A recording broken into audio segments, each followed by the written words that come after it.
السلام عليكم ورحمة الله. مفاجآت بالجملة. كيف ستكون قائمة منتخب الجزائر في شهر سبتمبر استعدادا لآخر مباراة من تصفيات كأس الأمم الإفريقية والمباراة الودية أمام منتخب السنغال، المباراة القوية جدا؟ من هم أبرز المستبعدين من قائمة منتخب الجزائر؟ ومن هم أبرز اللاعبين الجدد الذين سينضموا إلى منتخب الجزائر؟ كل التفاصيل في هذا الفيديو القصير، ولكن قبل أن نعرف كل التفاصيل لا تنسى الاشتراك معنا أخي الكريم في هذه القناة، وكمان لايك علشان الفيديو ده ينتشر أكبر عدد من الناس، واذكر الله وصلى على النبي. ويلا بينا ندخل في الموضوع على طول.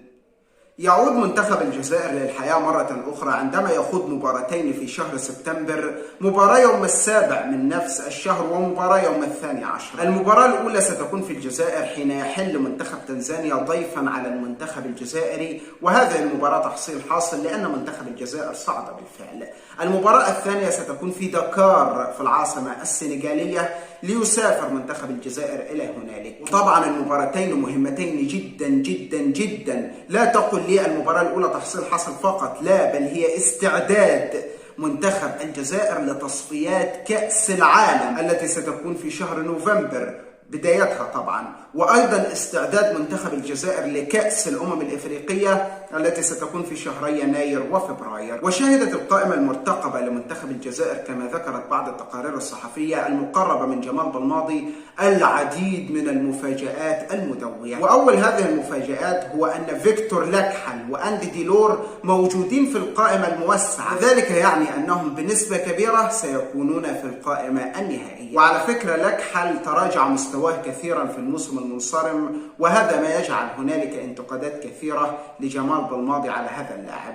هنالك اللاعب بوطوبة الذي ذهب إلى نادي كليرمون فوت في هذا الموسم أيضا موجود في القائمة الموسعة. المدافع عبد القادر بدران موجود في القائمة الموسعة. وهيا بنا إخواني الكرام نذكر لكم القائمة المتوقعة المعدة لتلك المباراة. في حراسة المرمى أنتوني ماندريا ومصطفى زغبة وبنبوت أو أسامة بنبوت. أما في خط الدفاع فاللاعب كيفن جيتون ومهدي ليريس ويوسف عطال الذي عاد من الإصابة أخيرا، وعيسى مندي ورامي بن سبعيني نجم نادي بروسيا مونشنجلادباخ، وأيضا زين الدين بالعيد ومحمد الأمين توغاي وجوام حجام اللاعب المتألق والصغير في السن، وعبد القادر بدران وريان أيت نوري الذي يعتبر هذا التربص ثاني تربص له مع منتخب الجزائر. أما في وسط الميدان فيأتي اللاعب هشام بوداوي، رامي الزروقي، حسام عوار أيضا يعتبر ثاني تربص له، وأيضا فيكتور لكحل اللاعب الذي ذكرنا عنه بعض التفاصيل في بداية الفيديو، واللاعب حمد عبدلي وعبد القهار قادري، وأخيرا اللاعب آدم زرقان.